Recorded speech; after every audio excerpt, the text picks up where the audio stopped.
अवधूत चिंतन श्री गुरुदेव दत्त सद्गुरु श्री स्वामी महाराज की जय। गंगा गोदावरी माता की जय। त्र्यंबकेश्वर भगवान की जय। कपालेश्वर भगवान की जय। श्री रामचंद्र भगवान की जय। गणपति प्राणनाथ की जय। आज गणेश जयंतीचा आज सोहळा सगळीकडे पार पडतोय। गणरायाच्या कृपेने आपलंही हे प्रवचन कार्य निर्विघ्नपणे हो। आयुष्यातल्या सगळ्या सद्गुरूंच्या कृपेचा जो प्रसाद आहे आपण काल बघितलं। एषः वाङ्मयी मूर्ती, ही काय आहे? वाङ्मयी मूर्तीच आहे। ही जी काही गुरुचरित्राची पोथी आहे ही पोथी नाही आहे। एषः वाङ्मयी मूर्ती, मूर्ती वेगवेगळ्या प्रकारच्या असतात। खूप वेगवेगळ्या प्रकारच्या मूर्ती सांगितलेल्या आहेत। त्याच्यात काही लेख्या आहेत, लेख्या म्हणजे लिहिलेल्या, वाङ्मयी मूर्ती लिहिलेल्या। काही लेप्या आहे, समर्थांनी जो पहिला मारुती टाकळीला स्थापन केली मूर्ती, ती जी मूर्ती आहे ती कशी आहे? लेप्या आहे, लिंपून केलेली आहे। शेड आणलं, माती आणली, चुना आणला आणि लिंपून ती मूर्ती तयार केली। काही शैली आहे, शैली म्हणजे दगडापासून तयार झालेल्या शैली। असे खूप वेगवेगळे प्रकार आहे, यंत्र आहेत, वेगवेगळे मूर्तीचे प्रकार आहेत। धातूपासून बनलेल्या काही मूर्ती आहेत, असे वेगवेगळे मूर्तींचे प्रकार आहेत। मूर्ती म्हणजे काय तर तुकाराम महाराज म्हणतात परिमित करणे याला म्हणायचं मूर्ती। भगवंत जो आहे तो अपरिमित आहे। त्याला आपल्या सोयीसाठी आपल्याला सेवा करता यावी म्हणून भगवंताला काय करायचं आहे? परिमित करायचं शास्त्र म्हणजे मूर्तीशास्त्र। कारण तो काही परिमित नाही, तो अपरिमित आहे। मग आकाशाला, भगवंत आकाशासारखा आहे किंवा आकाश हे भगवंताचं स्वरूप आहे। पंचमहाभूतातला आकाश आहे, भगवंताचं स्वरूप आहे। पण जसं गंध मला मूर्तीला लावता येतं माझ्या सोयीनुसार, तसं गंध मला आकाशाला लावता येईल का? नाही, मग येणार नाही का? तर असंही नाही। जर गंध मी माझ्या बोटाला लावलेला आहे तर त्याचा एक भाग जर माझ्या बोटाला आहे तर त्याच्या दुसऱ्या भागाचा स्पर्श निश्चित कशाला होतोय? आकाशाला होतोय। स्पर्श होतोच आहे, पण ते लावलेलं गंध मला समजत नाही, मला दिसत नाही आणि त्या अपरिमितामध्ये माझा भाव तेवढ्या पटकन दृढ होत नाही। मग भावाचा अभाव होऊ नये म्हणून संतांनी, परंपरेनी, आपल्या पूर्वजांनी काय केलं? भगवंताला वेगवेगळ्या मार्गाने परिमित केलं की जेणेकरून माझ्या कक्षेमध्ये त्याचं साक्षात स्वरूप मला माझ्या अक्षामध्ये त्याची सीमा बसवता आली पाहिजे। मग माझ्या कानाच्या द्वारे, माझ्या श्रवणाच्या द्वारे, माझ्या मननाच्या द्वारे, माझ्या चिंतनाच्या द्वारे हा भगवंत माझ्या हृदयामध्ये यावा म्हणून काय झाली? ग्रंथांची निर्मिती झाली। ग्रंथ हे आपल्या संस्कृतीचा फार म्हणजे फार फार महत्वाचा भाग आहे। हो, ज्ञानेश्वर महाराज पसायदानामध्ये म्हणतात ग्रंथोपजीविये। सगळे मागणं मागतात आणि सगळ्यात शेवटी म्हणतात जे ग्रंथ उपजीवी आहेत ना त्यांच्यावरती काय व्हावी? विशेष कृपा व्हावी, असं पसायदानामध्ये मागतात ज्ञानेश्वर महाराज। का बरं?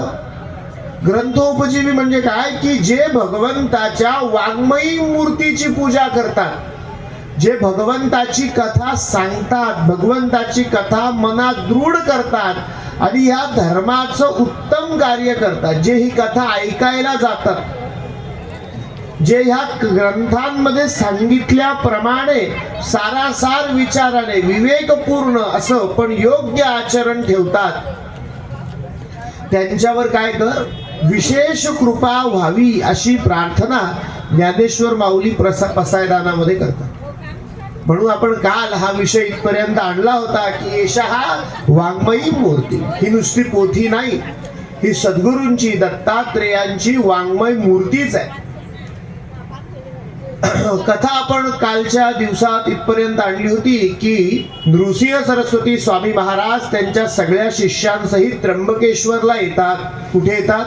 त्र्यंबकेश्वरास येतात.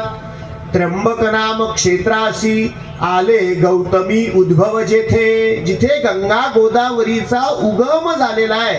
ह्या गंगा मातेच्या सान्निध्यामध्ये आपण जी आज कथा ऐकतोय, ह्या गंगा मातेचा उगम जिथे झालेला आहे त्या त्र्यंबकेश्वर क्षेत्रावरती येतात.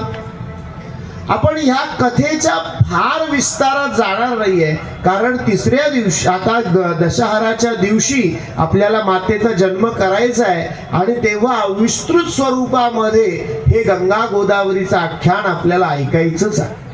म्हणून आज आपण या ठिकाणी फार विस्तारात जाणार नाही, पण आपण गौतमी गंगेची या ठिकाणी तिचा उल्लेख आलाय, यात्रेचा उल्लेख आलाय.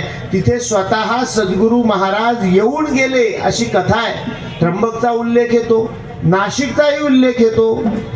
त्र्यंबक नाम क्षेत्रासी आले गौतमी उद्भव जेथे, गुरु शिष्यांसहित गुरुमूर्ती आले नाशिक क्षेत्रापती, प्रति तीर्थ महिमा असे ख्याती पुराणांतरी परियेसा. तीर्थ महिमा सांगता विस्तार होईल बहुकथा.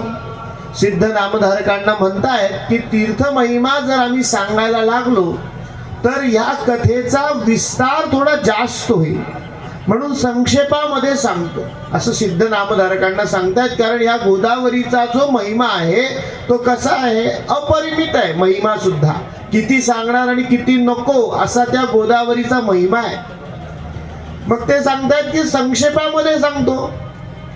आपणही संक्षेपामध्ये गोदावरी मातेचा एक श्लोक म्हणू, तिला नमस्कार करू आणि गंगा गोदावरी मातेचा उद्भव भगवंताच्या जटांमधून झाला आणि त्या गोदावरी मातेमध्ये गौतम ऋषींनी गोहत्येचं पातक जाण्यासाठी स्नान केलं असं समजून या कथा भागामध्ये थोडंसं पुढे जाऊ.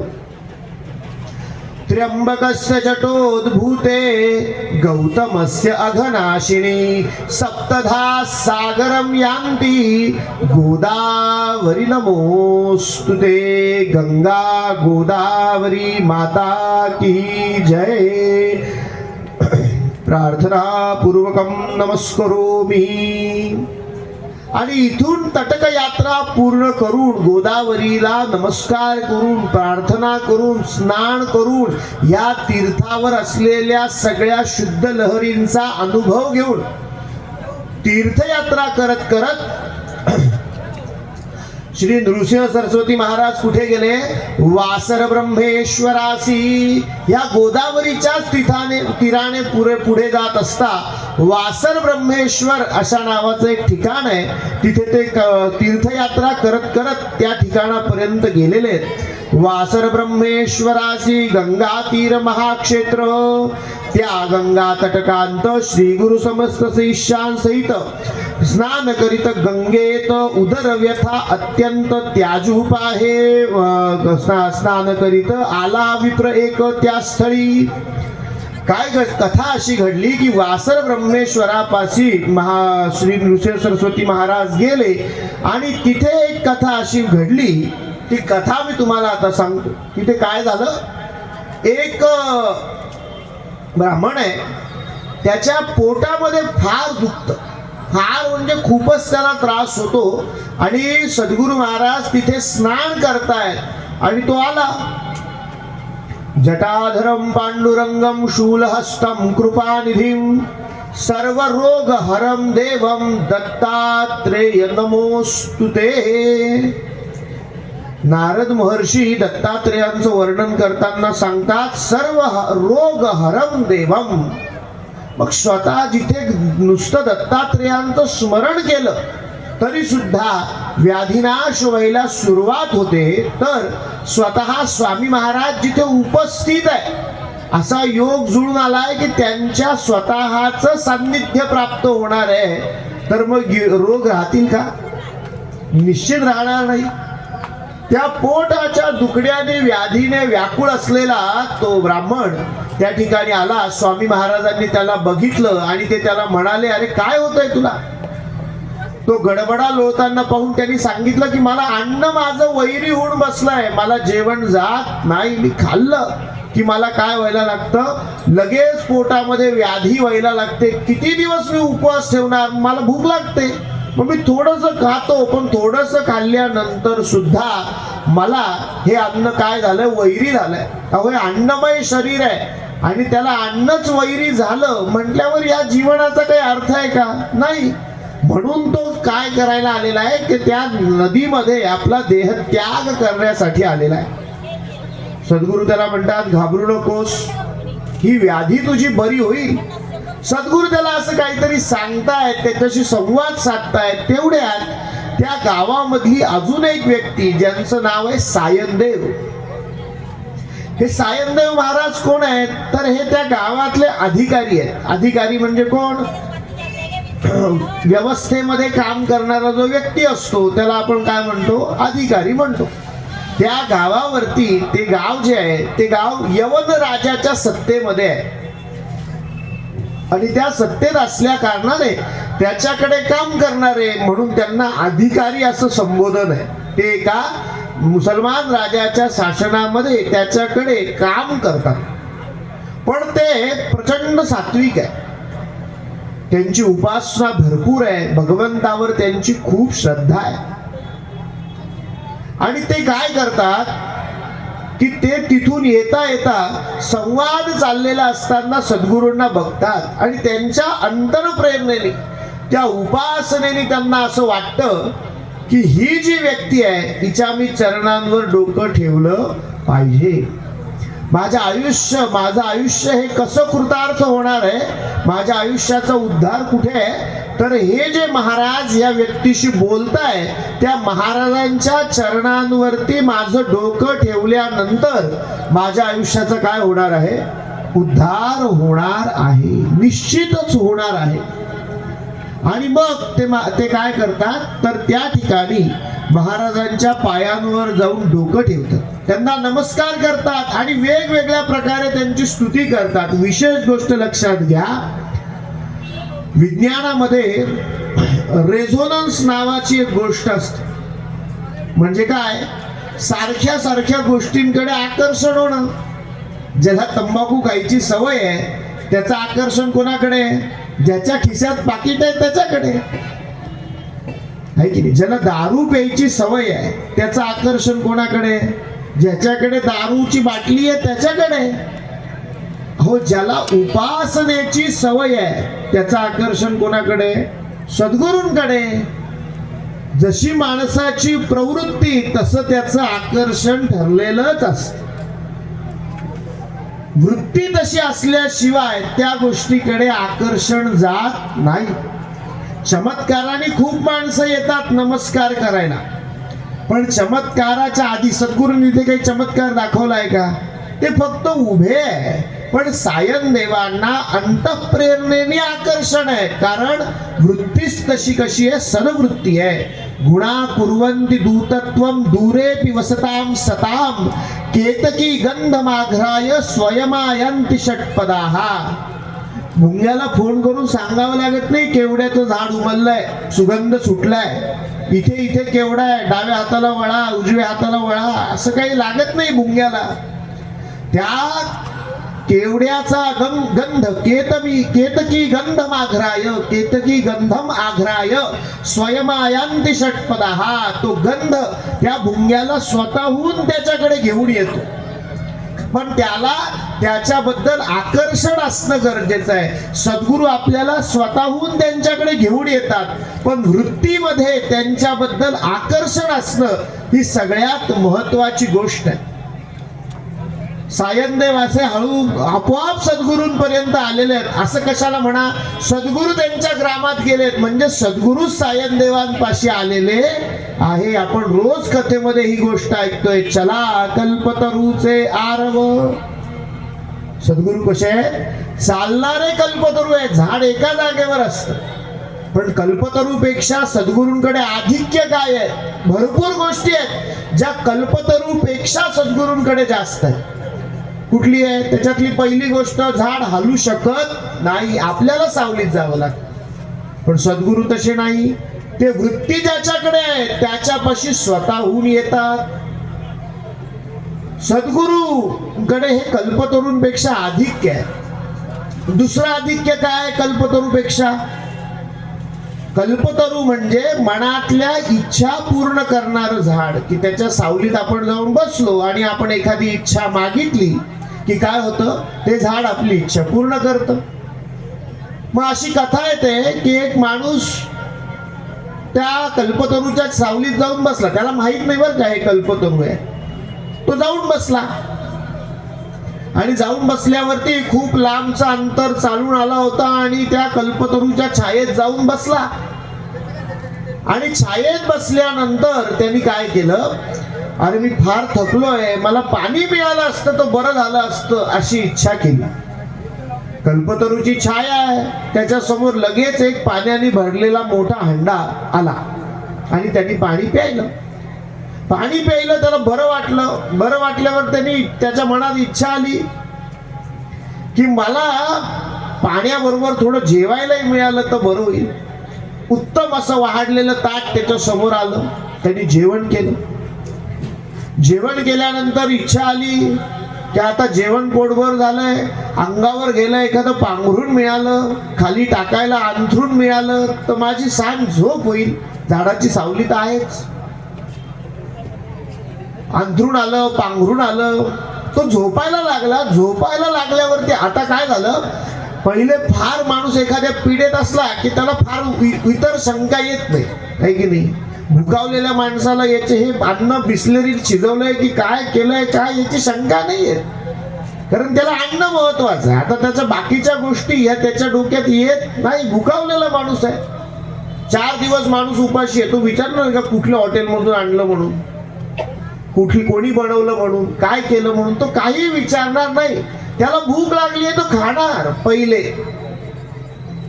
तशाच प्रकारे काय झालं, तो जो व्यक्ती आहे त्याला तेव्हा हे सगळं छान वाटत होतं. पण आता मनामध्ये विचार आला, मी नुसता झाडाखाली येऊन बसतोय, मी माझ्या मनात जे म्हणतोय ते येतंय, इथे भूत आहे की काय? कल्पतरू आहे. मनातली इच्छा समोर भूत येऊन उभं राहिलं. भूत समोर आलं. भूत समोर आल्यानंतर त्याच्या मनात लगेच विचार आला, हे भूत फार भयानक दिसतं, मला खाऊन टाकेल की काय? भूताने त्याला उचललं आणि खाऊन घेतलं. मथितार्थ काय कथेचा, कल्पतरूच्या छायेमध्ये आपण केलेली मागणी योग्य आहे की अयोग्य आहे याचा विचार होत नाही. मागणी केली की पूर्ण करायचं हे त्या कल्पतरूचं काम आहे, पण ती मागणी योग्य आहे की अयोग्य आहे याचा विचार कल्पतरू करत नाही. पण सद्गुरू मात्र तोही विचार करतात. नुसती आपण केलेली मागणी ते पूर्ण करत नाही, ते योग्य आहे की अयोग्य आहे ह्या विचाराने ती पूर्ण करतात. सद्गुरूंची छाया काय करते, सद्गुरूंची कृपा काय करते, मागणी मनातली पूर्ण करतेच, पण ती योग्य आहे की अयोग्य हे बघून करते, है की योग्य आहे की अयोग्य आहे हे बघून ती मागणी पूर्ण होत असते. आणि सद्गुरू जे करतात ना आपल्या आयुष्यामध्ये, ते काहीही घडत असलं तरी ते योग्यच असतं. ते वाईट घडत असो किंवा चांगलं घडत असो, ते कसं असतं, योग्य. एकदा आपण त्यांच्यावर विश्वास ठेवला आणि मग गोष्टी आपल्या हिशोबाने वाईट घडत असतील तरी त्या सद्गुरूंच्या मापानुसार कशा असतात, योग्यच घडत असतात, निश्चित. याची सुद्धा एक कथा येते. एकदा काय होतं, एक राजा असतो. त्या राजाकडे एक छान तलवारी बनवून घेऊन एक माणूस येतो. उत्तम अशा धारदार मस्त तलवारी घेऊन तो माणूस येतो राजाकडे. त्या राजाचे एक मंत्री असतात, ते फार भगवंतावर विश्वास असणारे असतात. त्यांना प्रत्येक गोष्टीमध्ये काही झालं, कोणी त्यांना म्हटलं की बुवा गुरुजी, अहो मंत्री महाराज, आज काय झालंय, आपल्याकडे छान पक्वान्य तुमच्या जेवणाला बनवलंय. तेव्हा छान, देवाची कृपा, बरं झालं. काही म्हणा, त्यांच्या तोंडामध्ये हे वाक्य ठरलेलं. कोणी काही म्हटलं की ते त्याच्यावर म्हणणार देवाची कृपा, बरं झालं. राजाकडे तलवारी घेऊन माणूस आला, हे शेजारी उभे. तलवार पाहता पाहता काय झालं, त्या तलवारीला फार धार, आणि राजाने ती तलवार अशी फिरवली, आणि राजा म्हणे फार काही धार दिसत नाही. तो समोरचा व्यक्ती म्हटला, अहो महाराज खूप धार आहे, तुम्ही असे हात पटकन लावू नका. राजाने आपली करंगळी घेतली, तलवारीवर फिरवली, आणि करंगळीचा तुकडा पडला. त्यांनी अशी करंगळी धरली, त्यांना हाक मारली. त्यांचं काय लक्ष नाही महाराजांचं काय चाललंय त्याच्याकडे. करंगळी अशी धरली, हाक मारली. अहो म्हणे मंत्री महाराज, माझी करंगळी तुटली. आता यांना सवय, हे म्हणे देवाची कृपा, जे झालं ते छानच झालं. राजाला राग आला, अरे माझ्याबद्दल असं कसं काय म्हणला तुम्ही? प्रत्येक रोज माझ्या शेजारी उभे असतात, मी जिथे जिथे जातो तिथे तिथे तुम्हाला घेऊन जातो, तुम्ही अगदी माझे उजवा हात असल्यासारखे मंत्री आहे, आणि माझी करंगळी तुटली तुम्ही म्हणतात बरं झालं छान झालं. राजाने त्यांना घेतलं आणि तुरुंगात टाकलं. असं कसं म्हटले तुम्ही? तुरुंगात टाकलं. तुरुंगात टाकून महिनाभर गेला असेल. राजाच्या कडे दुसरी माणसं आली, त्यांनी राजाला येऊन सांगितलं, अहो आपल्या राज्यामध्ये आमची शेती आहे, आणि तिथे अडचण अशी झाली आहे की फार हरणं यायला लागली आहेत, आणि ते शेतीचं नुकसान करतात. आताच्या काळात बकरा यायला लागले असतील खूप. आता कशी येतात हरणं शेतामध्ये, तेव्हा खरंच जंगलात थोडीशी शेती ते करत असतील. राजाला त्यांनी विनंती केली. राजा म्हणे हरकत नाही, मी माझं सगळं मंडळ घेऊन येतो. अशीही खूप दिवसात मी शिकारीला गेलेलो नाहीये, मी माझं मंडळ घेऊन येतो, हरणांची शिकार करतो, हरणांचा प्रादुर्भाव कमी करून देतो. राजा शिकारीला गेला, आणि गेल्यानंतर रस्ता चुकला. शिकार करता करता त्याची सगळी राज आभूषण गळून पडली. गळून पडल्यानंतर हा राजा रस्ता चुकून एका भिल्ल वस्तीमध्ये गेला. त्याच्यावर राजवैभवाचं कुठलंही चिन्ह शिल्लक राहिलेलं नाही, सगळं गळून पडलंय. शिकारीमध्ये रस्ता चुकताना खास खळग्यांमध्ये गेल्यामुळे एकटाच बाजूला निघून गेला. आणि काय झालं, तो भिल्ल वस्तीमध्ये गेला. त्या भिल्ल वस्तीमध्ये म्हणे त्यांच्या देवाला नरबळी देण्याचं काम चाललेलं होतं. काय चाललेलं होतं? नरबळी. आणि तो कसा द्यायचा आहे, तर योगायोगाने आलेला ह्या वस्तीच्या बाहेरचा मनुष्य धरावा, आणि मग त्याला इथे ठेवावा बळी देण्यासाठी, अशी तिथली काहीतरी त्या काळाची प्रथा. हा आलाच अनायासे, म्हणून याला धरलं.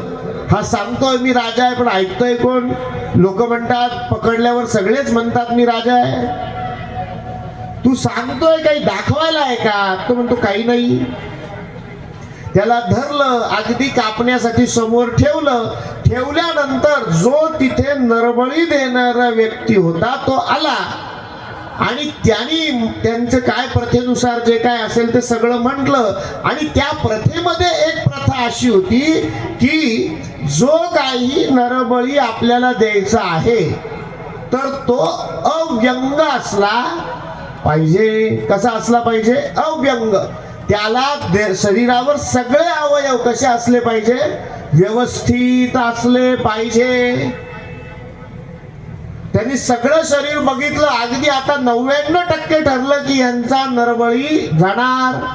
आणि राजाने काय केलं, त्या व्यक्तीचा हात धरला की नको नको अहो मला सोडून द्या. हात धरल्यावर लक्षात आलं राजाला एक करंगळी नाही.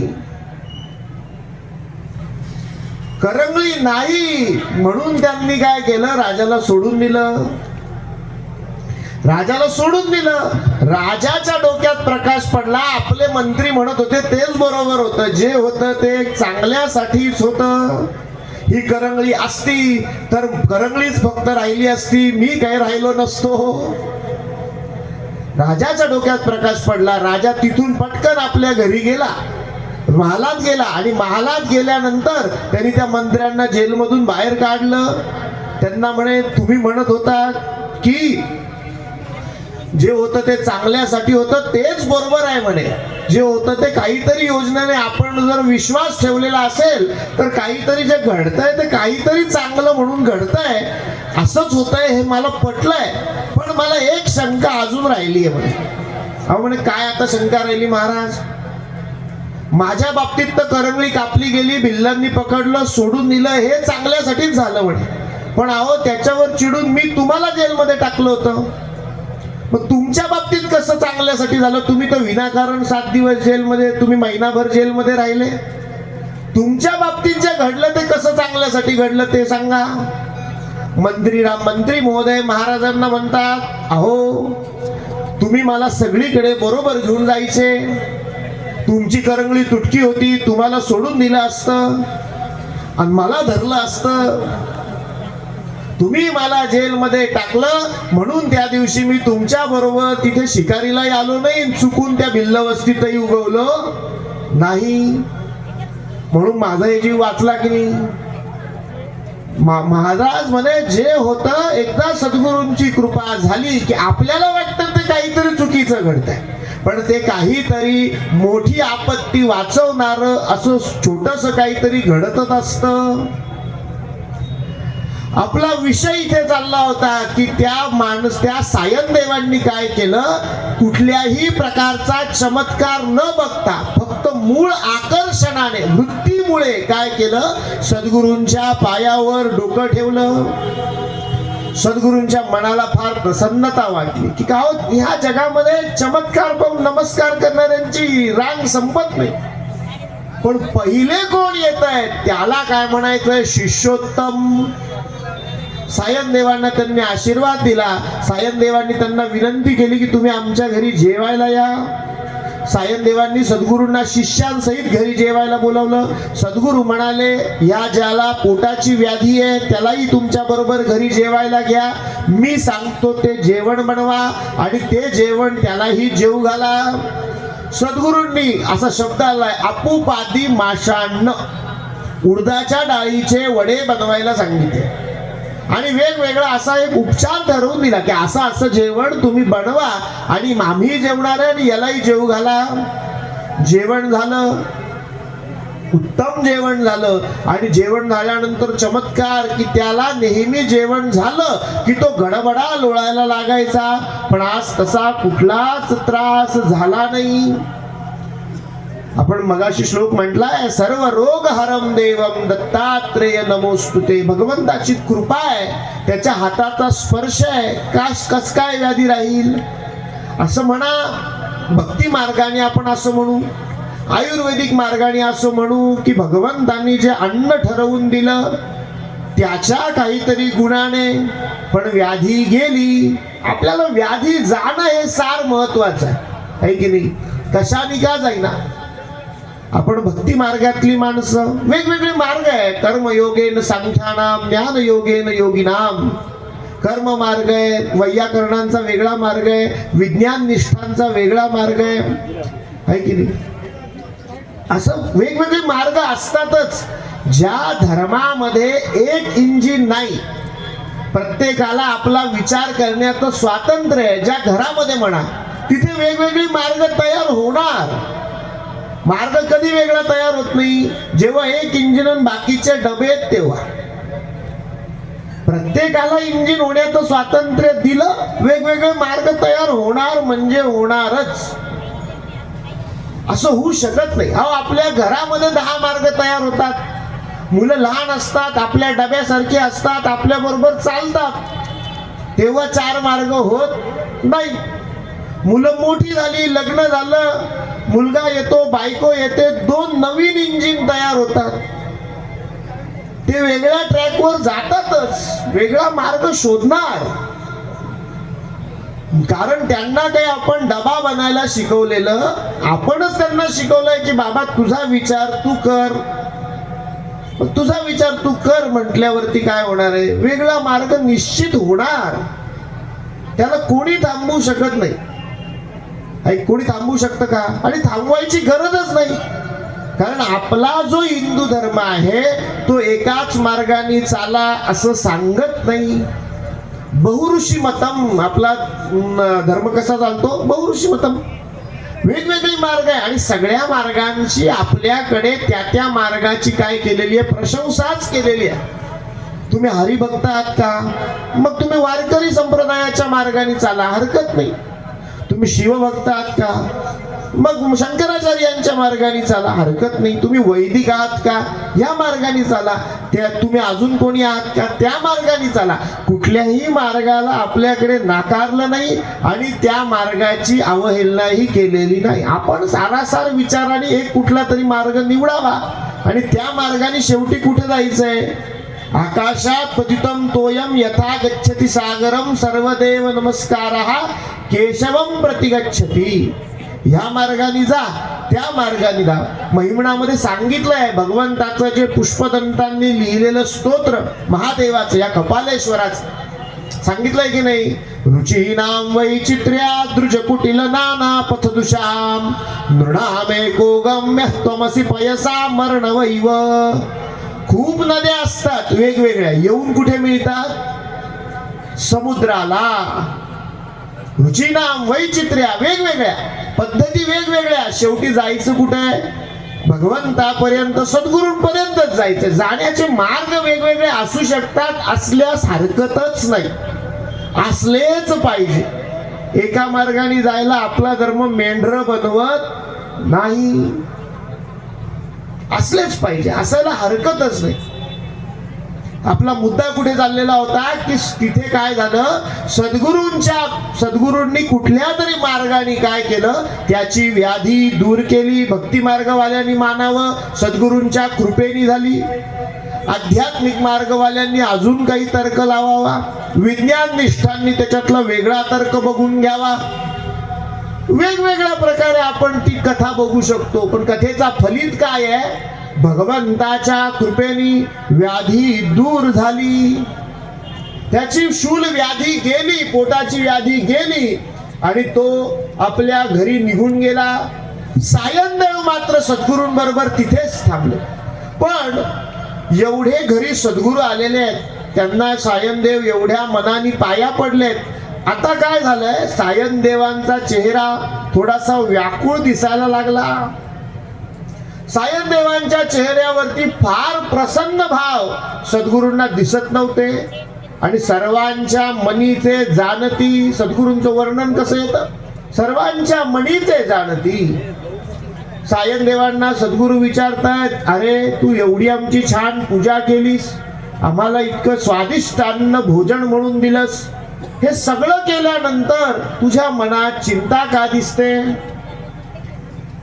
सायनदेव म्हणतात, मी ज्या यवन राजाकडे चाकरीला आहे त्याचा असा एक नियम आहे की तो दरवर्षी एकाला त्याच्याकडे बोलावतो आणि त्याचं बळ किती आहे हे दाखवण्यासाठी तो त्या अधिकाऱ्याची हत्या करतो आणि त्याला परत पाठवत नाही. त्या हत्येमुळे काय होतं? बाकीच्या सगळ्यांवरती पूर्ण वचक राहतो आणि कोणीही त्याच्या आज्ञेच्या बाहेर जाऊन कार्य करत नाही. सद्गुरू म्हणाले, बर मग? तो म्हणे, ह्या वेळेस मला बोलावलंय, मी निघणारच होतो म्हणूनच गंगेवर आलो होतो, काय करावं समजेना म्हणून तुम्ही दिसलात.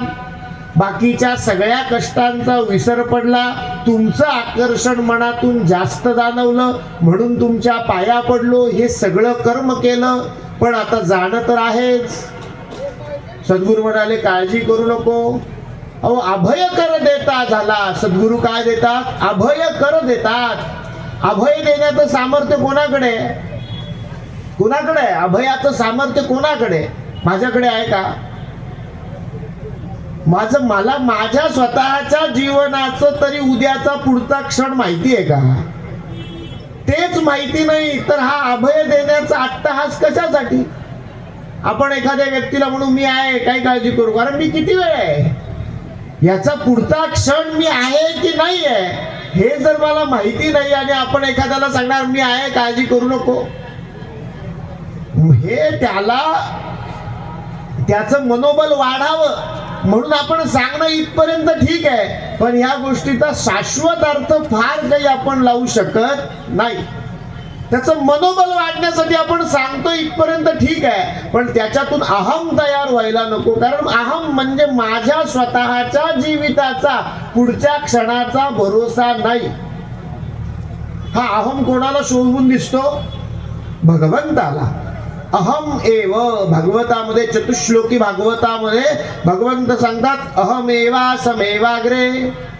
अहम एव मी म्हणण्याचं, मी आहे, हा मी कोणाकडे शोभून दिसतो? भगवंताकडे. माणसाला हा मी त्रासदायकच आहे, हा शोभून दिसत नाही, कारण तो अशाश्वत आहे. आपल्याला काल नृसिंह सरस्वती महाराजांनी वयाच्या 7व्याच वर्षी आईला सांगितलं की 7 पूर्ण झालं, 8वं लागलं, मुंगी झाली, आईला सांगितलं आणि त्यानी शरीरानी विभवो नैव शाश्वतः नित्य सन्निहतो मृत्यू कर्तव्यो धर्मसंग्रह. नित्य आहे, माझा शाश्वतीचा काही भरोसा आहे का? नाही. अहम मला शोभून दिसत नाही. हा कोणाला शोभून दिसतो? भगवंताला. भगवंत हा अहम या वाक्याचा अधिकारी आहे, बाकीचा अधिकारी नाही, आहे की नाही? प्रत्येक वाक्यासाठी कोणी कोणी अधिकारी असतं की नाही? त्या अधिकाराशिवाय ते वाक्य शोभून दिसत नाही किंवा ते निरुपयोगी असतं. शोभून दिसण्यापेक्षा निरुपयोगी असतं. शाळेमध्ये आपण गेलो आणि शाळेमध्ये ज्या शाळेत गेलोय त्या शाळेचे प्रिन्सिपल म्हणताय की हरकत नाही, तुमच्या मुलाचं ऍडमिशन होऊन जाईल. त्या अधिकारी आहेत ना तिथे, त्यांच्या त्या म्हणण्याला किंमत आहे.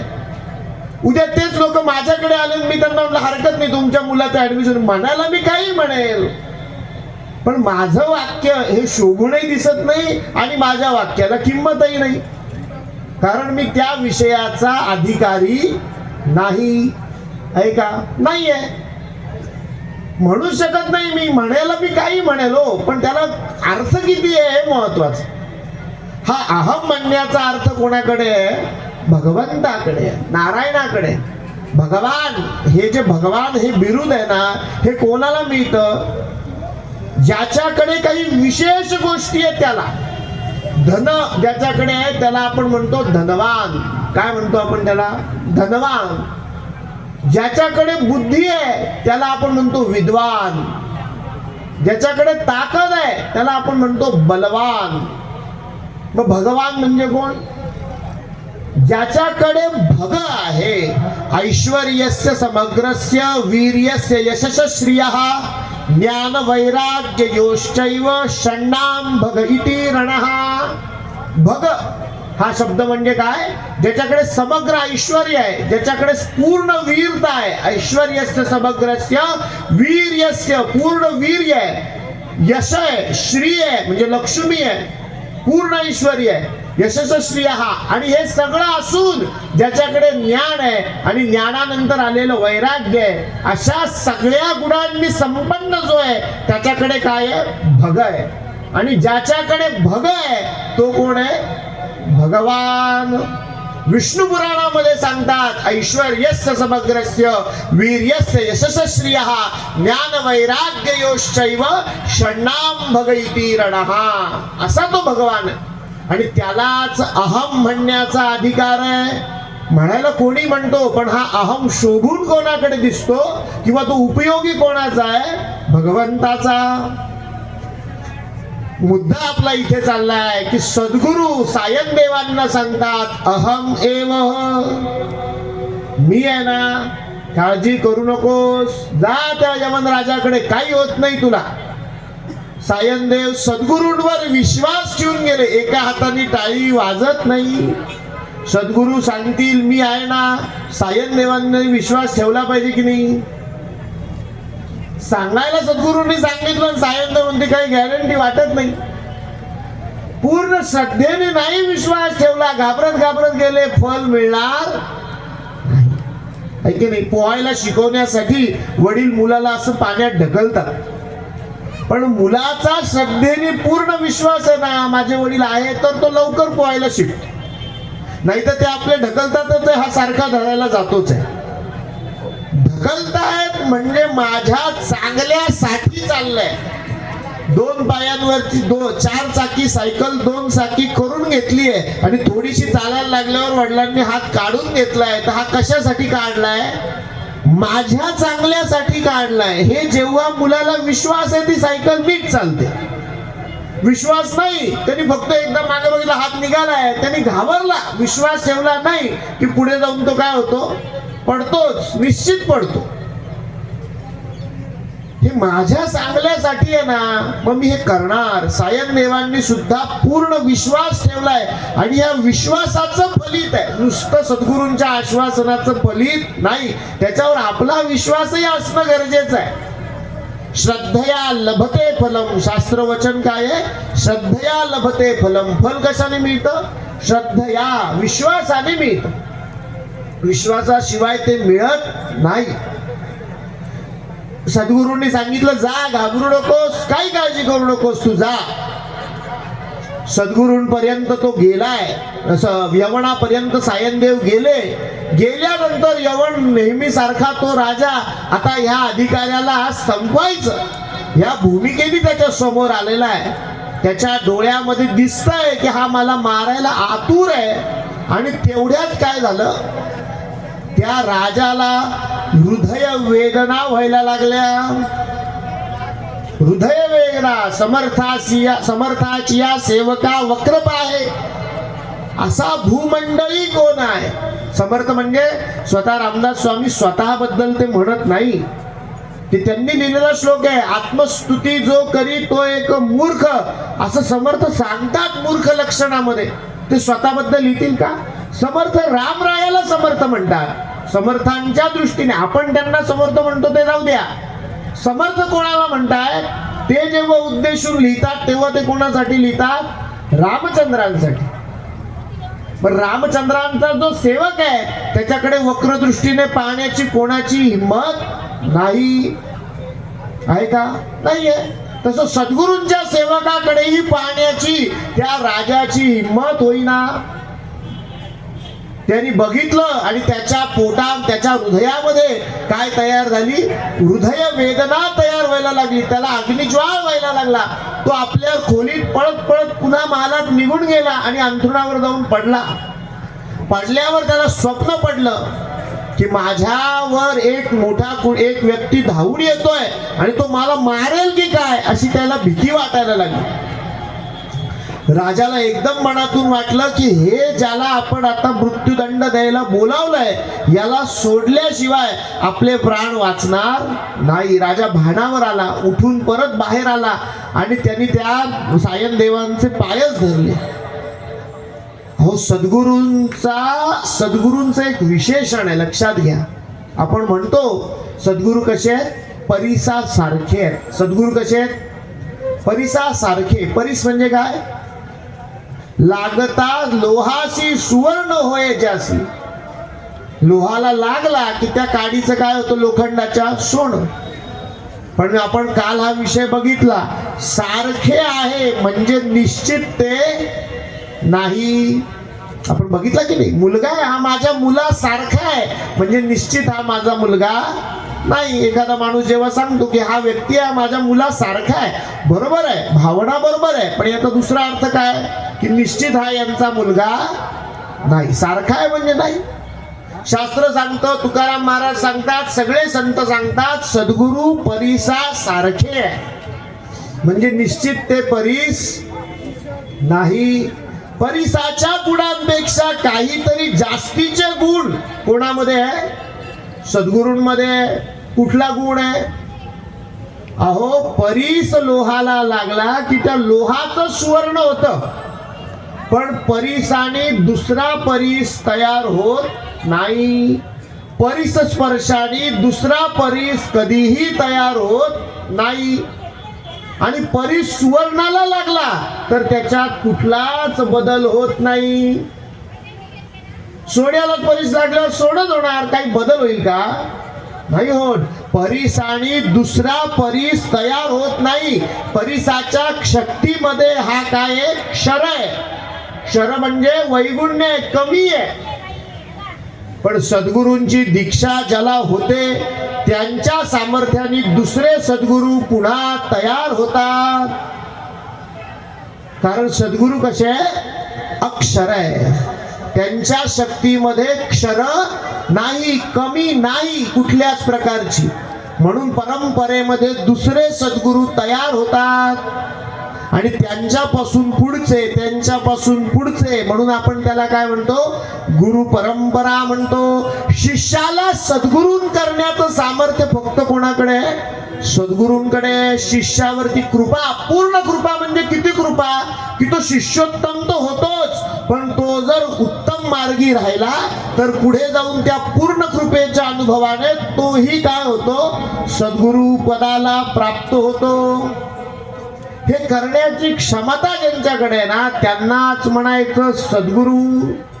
पूर्ण कृपा करण्याची क्षमता. अहो, आपण रोज मंगलाचरणामध्ये हा श्लोक म्हणतो की नाही, यद अक्षरमणाख्येयम आनंदम अज केवलम श्रीमन्निवृत्तिन्याथेति ख्यातम दैवतम आश्रये.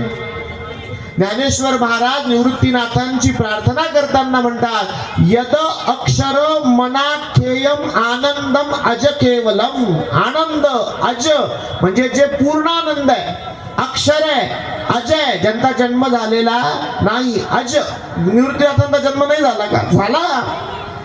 नाथांचा विषय नाही चालू आहे, त्यांच्यात जे गुरुतत्व आहे त्याचा जन्म झालेला नाही. ते अजय, जन्माला आलेलं नाही, मृत्यू होणार नाही. अज ही परब्रह्माची संज्ञा आहे. अज परब्रह्म कोण आहे? अजय.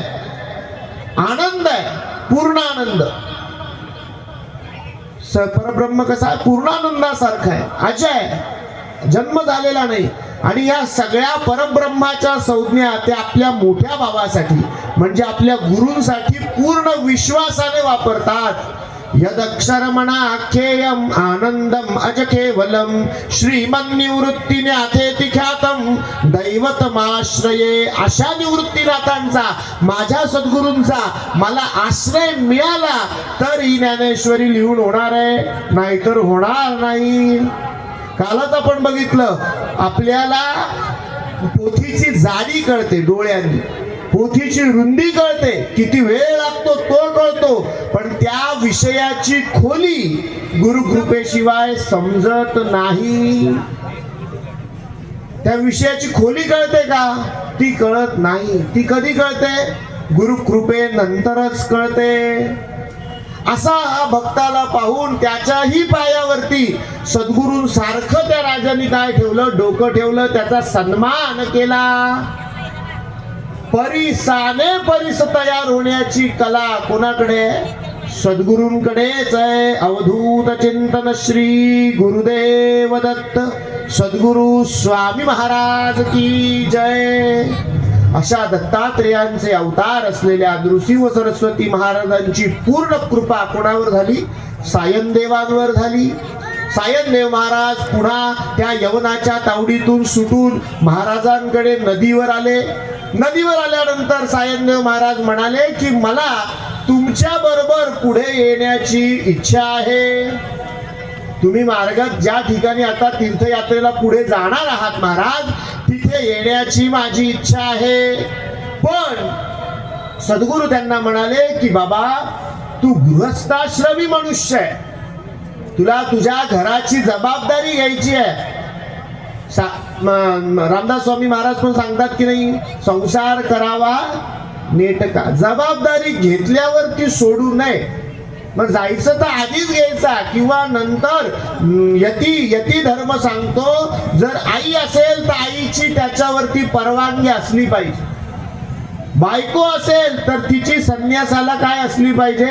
परवानगी असली पाहिजे. आपण स्वामींच्या कथेत ऐकलं की नाही, स्वामी भिक्षेमध्ये मागतात की आई मला परवानगी दे, तुझ्या परवानगी शिवाय जाता येणार नाही. बायको असेल तर तिची परवानगी घेतली पाहिजे, त्याच्याशिवाय जाता येत नाही. कारण जो आश्रम स्वीकारलाय त्या आश्रमामधून तुम्हाला पळून जाण्याचा मार्ग म्हणजे संन्यास नाही. जर गृहस्थ आश्रम स्वीकारलाय तर त्याची जबाबदारी पूर्णपणे घेतली पाहिजे. घरामध्ये ज्या आवश्यक गोष्टी आहेत त्या दिल्याच पाहिजे, त्या केल्याच पाहिजे, त्याला पर्याय नाही. गृहस्थाश्रमी व्हायचं, लग्न करायचं, मुलं बाळं व्हायची आणि त्या आश्रमाबद्दल अनासक्तपणे वागायचं, हे चालणार नाही. सद्गुरू सांगतात असं चालत नाही. त्या आश्रमामध्ये जे विवेकपूर्ण यथायोग्य जे आहे ते वैराग्य स्थिती मनात ठेवून त्याच्यात फार न गुंता, गुंतुनी गुंत्यात सारा पाय माझा मोकळा, रंगुणी रंगात साऱ्या रंग माझा वेगळा. आपल्याला ईशावास्य उपनिषद सांगतं तेन त्यक्तेन भुंजितः मागृधा. असं गुंता की मी सोडायची वेळ आली तर सोडताही आलं पाहिजे. असा गुंता नको की जो मला सोडवता येत नाही. मीच केला पहिले असं काहीतरी दोरा गुंडाळला, आता सगळ्यांना लाडू वाटायला घेतले, माझा हात गुंडाळलेला नाही. वाटतं खूप लाडू खावा, पण त्याच्यातून आता गुंत्यातून हात सुटवता येत नाही, आहे की नाही?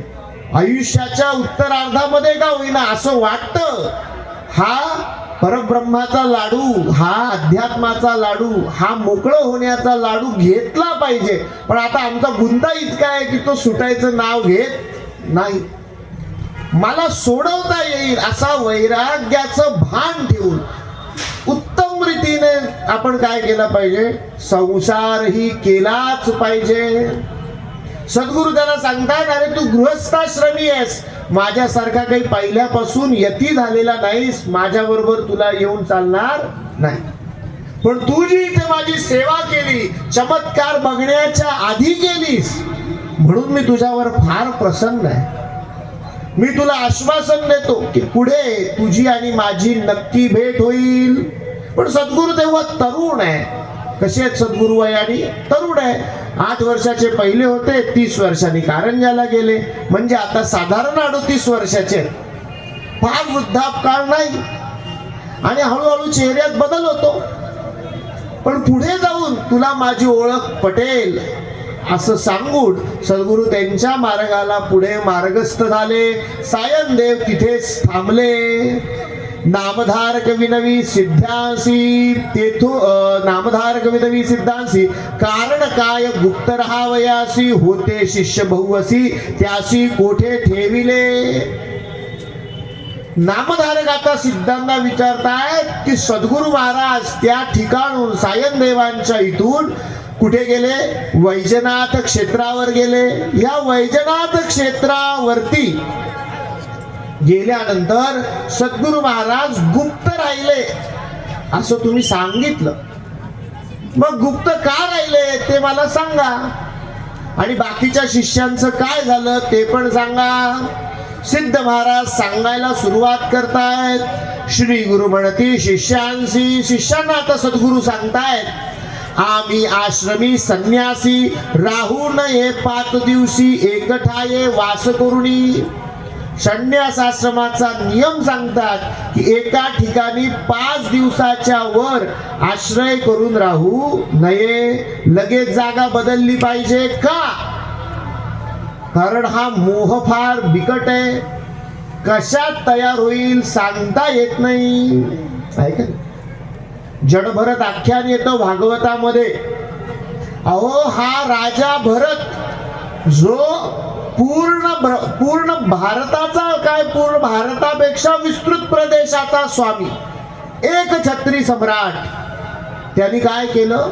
अख्ख्या राज्याचा त्याग केला आणि त्याग करून तो वनात राहायला निघून गेला. तो म्हणतो इथला मार्ग बरोबर आहे, पण पुढचा मार्ग सुखकर करायचा असेल तर इथले पाश तोडलेच पाहिजे. वानप्रस्थ आश्रम घेऊन संन्यासाची तयारी करण्यासाठी हा जडभरत राजा कुठे गेला? वानप्रस्थात गेला. उत्तम व्रत करून वानप्रस्थ पूर्ण करून संन्यास आश्रमाकडे प्रस्थान करता झाला. आणि 99 वर आलाय, आता 100 होणार. एक रन काढला की सेंचुरी. इथपर्यंत सगळा हा जीवनाचा सामना घेऊन आलेला जडभरत उभा राहिला. स्नान करत होता, संध्यावंदन करत होता, रोजची उपासना जडभरत राजा करत होते. आणि करत असताना त्या नदीच्या एका थडीवरून दुसऱ्या थडीवर एका हरिणीने उडी मारली आणि तिच्या पोटातून तिचं बाळ पडलं. मोठी उडी मारल्यामुळे ते बाळ वाहत आलं याच्या पाशी. राजाने ते उचललं. राजाने ते उचललं आणि आता ह्या हरणाची आई नाही हो, म्हणून ते बाळ हातात धरलं आणि गुंतला.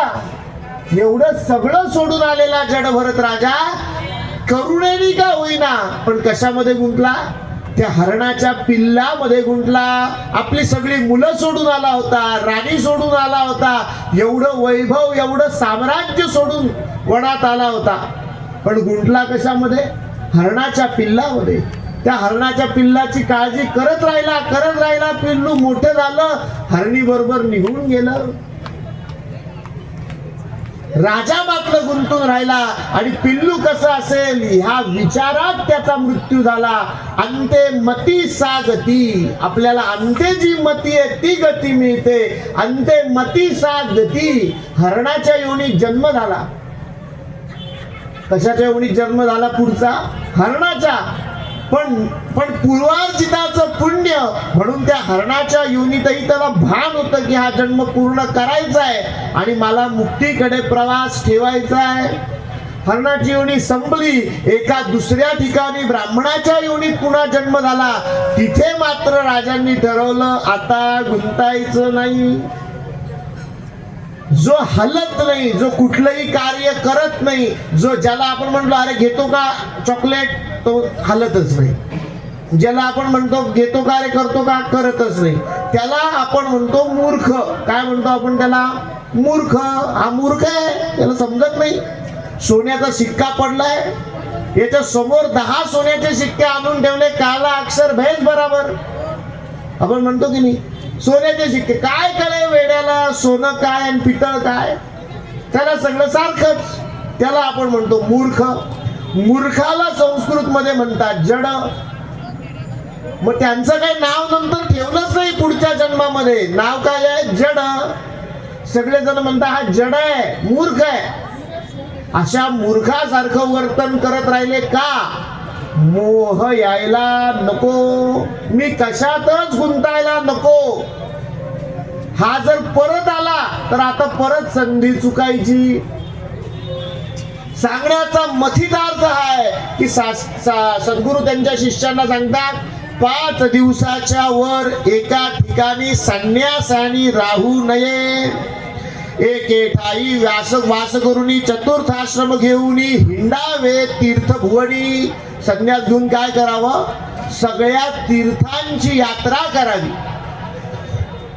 तीर्थ हिंडावे तीर्थभुवनी. तेथे मन स्थिर करोनी मग राहावे एक स्थानी. एक स्थानी राहायला चालणार आहे, पण कधी? सगळ्या मोहांचा त्याग करण्यासाठी, संन्यासाश्रमाची अवस्था दृढ करण्यासाठी, दीक्षेनंतर दाक्षिण्य प्राप्त करण्यासाठी आणि दाक्षिण्यानंतर श्रद्धा प्राप्त करून एका ठिकाणी राहिलेलं चालेल. पण हे करण्यासाठी नुसती संन्यासाची दीक्षा झाली लगेच दुसऱ्या ठिकाणी राहायला घेतलं असं चालणार नाही. म्हणून आता तुम्ही काय करा? त्यांना सांगितलंय तीर्थे हिंडोनी सकळिक मग यावे आम्हापाशी. आता सगळ्या शिष्यांनी आमच्यापासून आता निघा आणि तुम्ही कुठे जा? सगळं तीर्थांची यात्रा करायला जा. तीर्थे हिंडा आणि त्या तीर्थांवरती जाऊन तारयती इति तीर्थाहा. तीर्थाची व्याख्या काय आहे? तारयती इति तीर्थाहा. तीर्थ हा तारक शब्द आहे. या क्षेत्रांचं फार महात्म्य आहे. त्या क्षेत्रावरचं वेगळं महात्म्य आहे. तिथली वेगळी ऊर्जा आहे. तिथला आपल्या मनावर होणारा वेगवेगळा परिणाम आहे. म्हणून ही तीर्थक्षेत्र आपल्यासाठी उपलब्ध करून ठेवली आहेत पूर्वजांनी. त्या तीर्थाचा आपल्यावर होणारा वेगवेगळा परिणाम आहे. मग हा सगळा परिणाम झाल्यानंतर काय होईल? तुमची ही श्रद्धा संन्यास आश्रमाप्रती दृढ होईल. जे व्रत घेऊन आपण त्या तीर्थावर जातो त्या तीर्थाच्या परिणामाने काय होतं? त्या व्रताचं रूपांतर दक्षिणेमध्ये म्हणजे दाक्षिण्यामध्ये होतं आणि तिथून त्याचं रूपांतर श्रद्धेमध्ये होतं आणि श्रद्धेमध्ये रूपांतर झाल्यानंतरच त्या अवस्थेमध्ये तुम्हाला नीट राहता येऊन सत्यापर्यंत जाता येतं. आपण काल बघितलं की नाही? व्रतेन दीक्षा माप्नोति. मंत्रच बघितला आपण. आता परत मंत्राच्या विस्तारात जाणार नाही आपण, पण मंत्र आपण बघितला. क्रम समजून घेतला. मग त्याच्यानंतर आता आपण काय करणार आहोत, मग म्हणून शिष्यांना सांगितलं तुम्ही कुठे जा, तीर्थयात्रेला जा, पण माझी आणि तुमची भेट होईल. कारण तुम्हाला मी सांगितलं अहमेव, पुढचा क्षण मी आहे की नाही हे सांगण्याचा अधिकार कोणाकडे, सद्गुरूंकडे. सद्गुरू सांगतायत माझी आणि तुमची भेट होईल. कधी होईल, बहुधान्य संवत्सरी आम्ही येऊ श्रीशैल्यासी, तेथे आमचे भेटीसी यावे तुम्ही सकळीक. बहुधान्य नावाच्या संवत्सरी, संवत्सराची वेगवेगळी नाव आहे की नाही, मागचं क्रोधी होतं, अशी वेगवेगळी नाव आहेत. तर आताचं विश्वावसू आहे, वेगवेगळी नावं आहे संवत्सराची. तर त्याच्यातल्या कुठल्या संवत्सरी म्हणतात ते बहुधान्य नावाचं संवत्सर जेव्हा येईल तेव्हा आम्ही श्रीशैल्य पर्वतावरती येऊ आणि तेव्हा तुमची आणि माझी पुन्हा भेट होईल. आता तुम्ही कुठे निघा, तीर्थयात्रेला निघा. शिष्य विनविती श्री गुरुसी, तुमचे वाक्य प्रमाण आम्हासी, जातो आम्ही भरवसी करू तीर्थे भूमीवरी. आणि त्यांनी सांगितलं की आम्ही सगळ्या तीर्थयात्रेला आता इथून निघणार आहे. आणि सद्गुरूंनी त्यांना ह्या सगळ्या तीर्थांची यात्रा समजून सांगितली.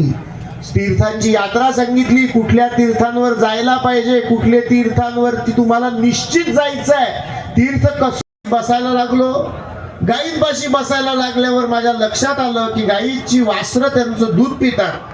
दूध पिऊन झालं की ते तोंड काढून घेतात आणि तोंड काढून घेतल्यानंतर ते दूध तसंच पडत राहतं. मी तिथे मोठ्या मोठ्या पानांनी 2 भांडे तयार केले. त्या पानांच्या भांड्यामध्ये मी ते दूध साठवतो आणि मस्त दिवसभर ते दूध पिऊन घरी येतो. गुरुजी म्हणे बाप रे, आता काय सांगायचं म्हणे तुला, आता दूध सुद्धा प्यायचं नाही म्हणे. तू वकीलच व्हायला पाहिजे होता म्हणे. तू ऑर्डर मधून वेगळी पळवाट बरोबर काढतोस. आता तू दूध सुद्धा प्यायचं नाही. आता म्हणे बरं नाही पिणार. आता हा बिचारा भुकेनी व्याकुळ झाला. आता हे करायचं नाही, ते करायचं नाही, काय करायचं नाही, याला समजेना काय करावं. हा गेला एका झाडामधून, रुईच्या झाडामधून चिक पडत होता. तो यांनी बघितला, राहवलं नाही. भूक लागलेली, पानं घेतली, परत पानांचं छोटं भांड तयार केलं. गुरुजींनी सांगितलंय ना दूध नाही प्यायचं, नाही पिणार, पण भूक तर लागली आहे, दुसरा मार्ग काढू. म्हणून त्यांनी काय केलं, त्या चिकाच्या इथे ते भांड ते धरलं, छोटं पानाचं केलेलं भांड, आणि धरता धरता ते भांड उलटलं आणि तो दूध, तो चिक कुठे गेला, त्या उपमन्यूच्या डोळ्यात गेला. आता दिसेना म्हटल्यावरती तो मोठमोठ्याने रडायला लागला आणि म्हणायला लागला, गुरुजींनी माझ्या जबाबदारीवर गायी सोडलेल्या आहेत, मला दिसलं नाही तरी चालेल, पण या गायी घरी पोहोचल्या पाहिजे. रागा करायला लागला, मोठमोठ्याने रडायला लागला. गुरुजी आले, धौम्य मुनींनी पाहिलं. म्हणे तुला लक्षात आलं का, मी कुठल्या तरी कारणाने सांगत असतो, तू प्रत्येक वेळेस पळवाट शोधशील तर ते चालणार नाही. ती पळवाट एक दिवस तुला कुठे नेईल, तुझ्या अधःपतनाकडे घेऊन जाईल. तुला वाटतंय मी हे सगळं करतोय, मी हे सांगितलेलं पाळतोय, पण मी माझी एक वेगळी पळवाट काढतोय, मी खूप हुशार आहे, पण ही हुशारी फार वेळ चालणार नाही. कारण मी जे काही तुला सांगितलंय गुरु म्हणून, ते तुझ्या भल्यासाठी सांगितलंय. तू अहिताकडे मार्गक्रमण करतोस, पण गुरूंना त्याची सुद्धा दया आली. अहो गुरु थोडेसे दयाळूच असतात, त्यांना दया आली. ठीक आहे म्हणे, हरकत नाही, तुझंही भांड खोल झालंय असं मला आता वाटायला लागलंय. अहिताकडे जाण्याचा बोध तुला आता झालाय, कसं जायचं नाही हे कळलंय. गुरूंनी अश्विनी कुमारांचं स्मरण केलं. कोणाचं स्मरण केलं, अश्विनी कुमार. अश्विनी कुमार म्हणजे कोण आहे, देवांचे डॉक्टर आहे. जिथे 2 महादेवाच्या अशा उलट्या पिंडी ठेवलेल्या असतात ना, एक इकडे एक इकडे, ते महादेवाचं स्थान नसतं, बऱ्याचदा ते कोणाचं स्थान असतं, अश्विनी कुमारांचं स्थान असतं. ते देवांचे डॉक्टर आहे. त्यांचं स्मरण केलं, त्यांचा मंत्र म्हटला आणि मंत्र सामर्थ्याने म्हणा किंवा गुरूंकडे कुठला उपाय असेल त्याच्याने म्हणा, पण तो चीक काढला, त्याची दृष्टी परत आली आणि तो धौम्य मुनींबरोबर परत गेला. सांगण्याचा ह्या कथेचा मथितार्थ असा की सद्गुरू स्वतःही कथा सांगतायत. कोणाला? जो आपल्या गुरूंना दोष देत आलेला जो ब्राह्मण आहे त्याला सद्गुरू स्वतःही कथा सांगतायत आणि सद्गुरू त्याला म्हणतायत, बाबा याचा मथितार्थ आहे की तूही तुझ्या गुरूंकडे इकडे निघून येण्याची पळवाट काढू नको. जे काही सेवा ती करून घेतायत ती कर, तिथे थांब. त्यांना एकदा पटलं की तुझं भांड खोल आहे, ते द्यायला तर ते समर्थ आहेतच. गुरुद्रोही जो का नर त्याशी जवळ यमपुर. त्याला काय जवळ आहे? यमपुर आहे. तू अशी गुरूंची अवहेलना करू नकोस, गुरु भक्त म्हणून राहा आणि तिथे काय कर, तुझ्या यथाशक्ती ते सांगतील त्या प्रयत्नाने तुझ्या जीविताचं इहपर कल्याण साधून घे. तेव्हा आता सारखी तिथे स्पर्धा नव्हती. गुरु म्हणत नाही बरं झालं एक शिष्य वाढला. शिष्य बनवण्याची स्पर्धा नाही. शिष्य बनवण्याची स्पर्धा कशाला पाहिजे? गुरु सांगतायत तू तुझ्याच गुरूंकडे जा आणि तिथं तुझं इहपर कल्याण साध. तू तिथेच थांब.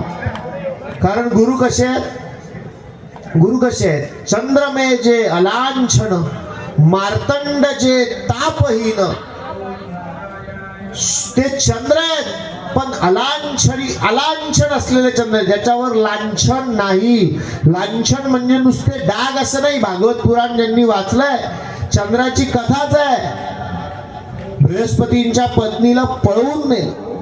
लांछन त्याच्यावर, चारित्रावरती काय त्याच्या लांछन. शीतलता आहे त्याच्याकडे पण त्याच्या गुणांमध्ये काहीतरी लांछन आहे, उण आहे. त्याचे गुण व्यवस्थित नाही. शीतलता हा गुण बरोबर आहे पण सद्गुरूंकडे ही शीतलता पण आहे आणि उत्तम असं अलांछित चारित्र्य पण आहे. चंद्रमे जे अलांछन. आणि ते सूर्य तर आहेतच. मार्तंड असा शब्द वापरतात ज्ञानेश्वर माऊली. कुठला शब्द वापरतात? मार्तंड. सूर्याच्या सगळ्या अवस्थेला मार्तंड म्हणत नाही. सकाळी जो थोडा थोडा प्रकाश दिसायला लागतो उदयाला त्याचं नाव आहे अरुण. काय नाव आहे? अरुणोदय म्हणतो ना आपण.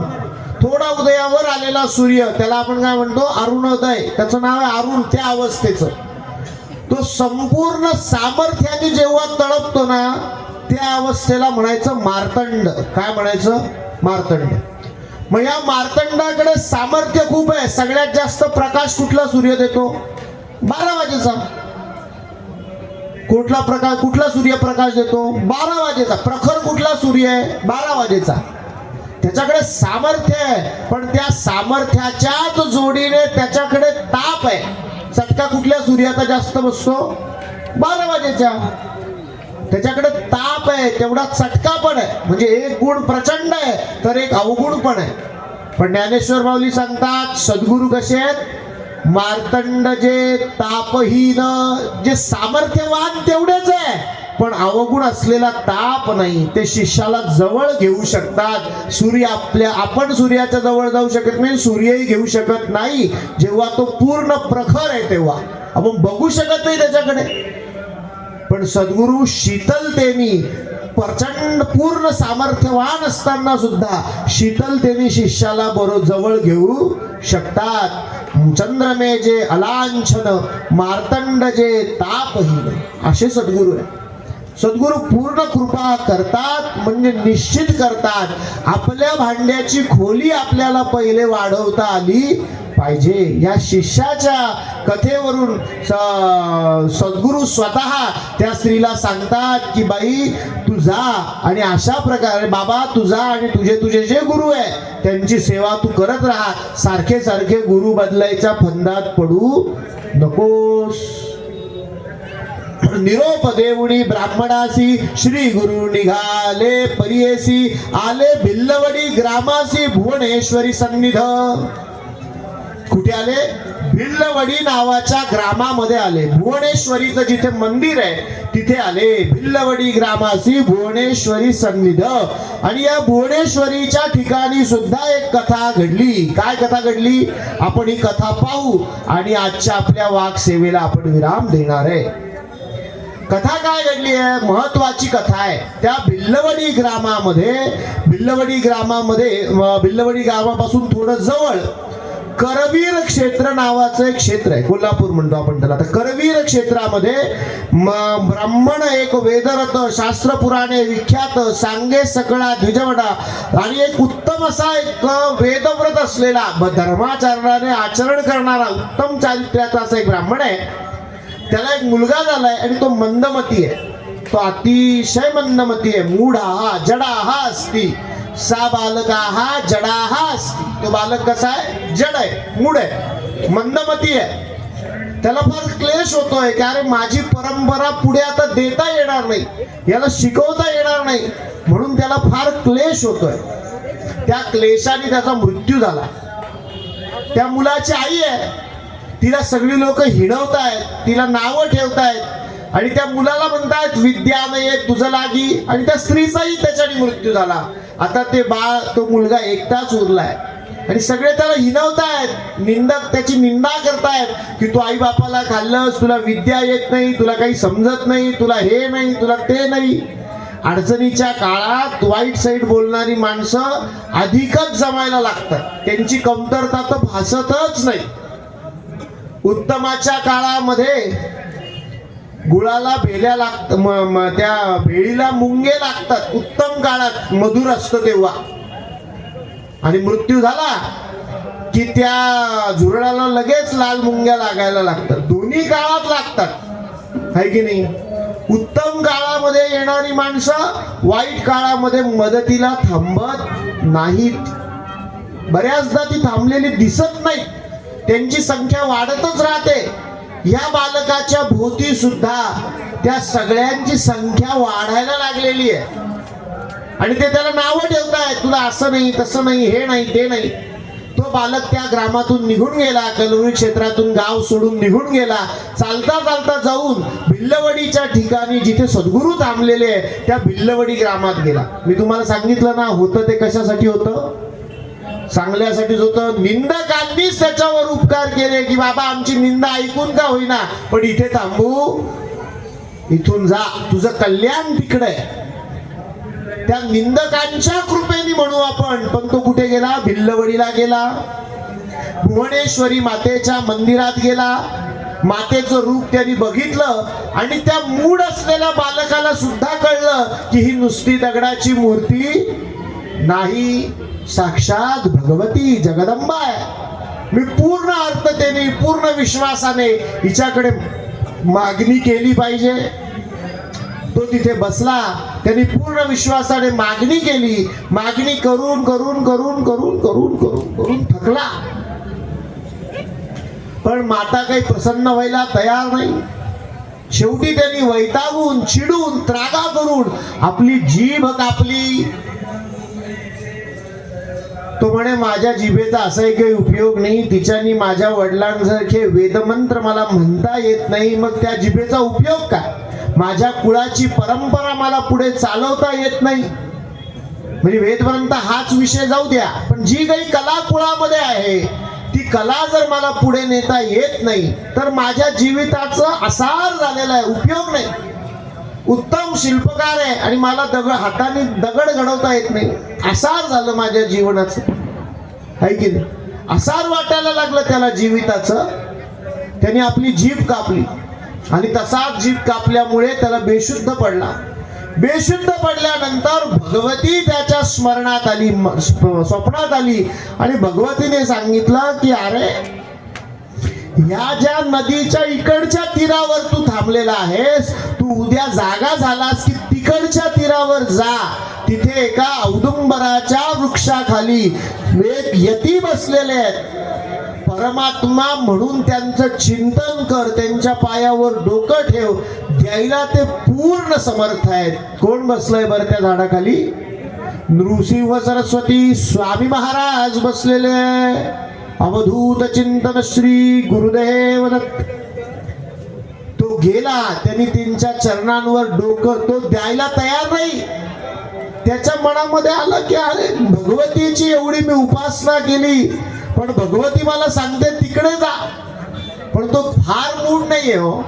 इथे मूड कोण आहे हाच प्रश्न आहे. त्यांनी शंका घेतली नाही. मातेची आज्ञा म्हणून त्यांनी काय केलं, तो गेला आणि तिथे सद्गुरूंच्या पायावर त्यांनी डोकं ठेवलं. जिव्हा वाहोनी आंबेसी मागुती म्हणे परियेसी, जरी तू मज उपेक्षेसी वाहीन शिर तुझे चरणी. ऐसे निर्वाण मानसी क्रमिता झाला असे निशी, स्वप्न झाले तयासी ऐक समस्त श्रोते हो. एक बाळ ब्रह्मचारी आक्रोशे आमावरी, असे कृष्ण पश्चिम तिरी त्वरित जायत वेळी. औदुंबराचे वृक्षस्थळी असे तापसी महाबळी, अवतार पुरुष चंद्रमौळी तुझी वांछा पुरवेल. ऐसे स्वप्न तयासी झाले अभिनव परियेसी, जागृत होता तक्षणेसी निघाला तेथून ब्राह्मण. निघाला विप्रत्वरित पळत गेला प्रवाहात, सादर सलक्षिताचे तेथ देखता झाला श्री गुरुसी. पळत पळत प्रवाहातून गेला, श्री गुरूंच्या पायांवर डोकं ठेवलं. चरणी ठेवून या माथा अत्यंत स्तोत्र झाला करिता, श्री गुरुमूर्ती संतोषा आश्वासित तये वेळी. सद्गुरूंनी त्याला जवळ घेतलं, त्याच्या डोक्यावरती हात ठेवला, त्याची जिव्हा परत पूर्ववत झाली आणि सगळं ज्ञान त्याला प्राप्त झालं. वेदशास्त्र तर्क भाष्य आले सकळ विद्या त्यासी, सिद्ध म्हणे नामधारका श्री गुरु महिमा आहे निका. जे जे स्थानी वास देखा तेथे महिमा इसी असे. म्हणून सरस्वती गंगाधर सांगे गुरुचरित्र विस्तार, ऐकता होय मनोहर सगळा साधती. इति श्री गुरुचरित्र मूर्खासी ज्ञान झाले प्राप्त, तेची कथा वर्णिली येथ श्री गुरु प्रसादे. इति श्री गुरुचरित्र परमकथा कल्पतरू श्री नृसिंह सरस्वत्य उपाख्याने सिद्ध नामधारक संवादे द्विजोद्धरण नाम सप्तदशोऽध्यायः. श्री गुरुदत्तात्रेयार्पणमस्तु. अवधूत चिंतन श्री गुरुदेव दत्त सद्गुरु स्वामी महाराज की जय.